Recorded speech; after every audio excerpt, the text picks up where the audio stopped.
Et au-delà donc de cet hommage national, Laurie, il y a aussi de nombreuses mairies du Var qui ont fait part de leur initiative pour rendre hommage aussi à l'échelle des communes, hommage à Brigitte Bardot. Oui, tout à fait, Yantel. Alors déjà, à Saint-Tropez, il va y avoir un hommage.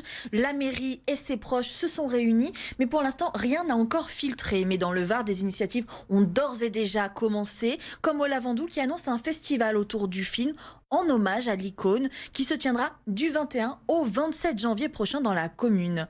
Autre annonce, celle du maire de Saint-Maximin, Alain Decanis, qui a pris la parole très rapidement sur ses réseaux sociaux pour annoncer proposer au prochain conseil municipal de baptiser le futur refuge de la commune Brigitte Bardot en hommage à son investissement pour la cause animale.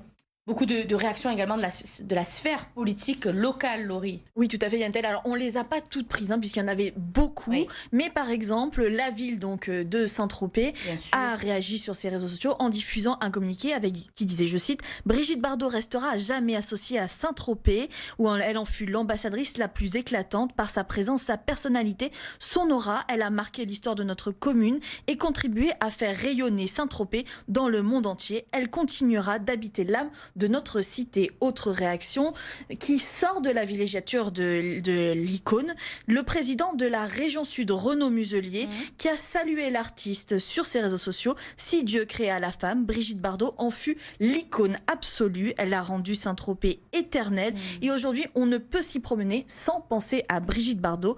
Aujourd'hui, bébé est définitivement entré dans la légende. L'ancien maire de Toulon, Hubert Falco, a également tenu à prendre la parole sur X pour annoncer son immense tristesse en rappelant qu'avec la mort de Brigitte Bardot, le Var perd bien plus qu'une immense actrice. Il perd un ambassadeur, une icône, une femme libre qui avait choisi notre département pour y vivre, pour s'y engager, pour s'y battre et même pour s'y éteindre. Merci beaucoup, Laurie, pour ce petit échantillon donc des nombreuses réactions.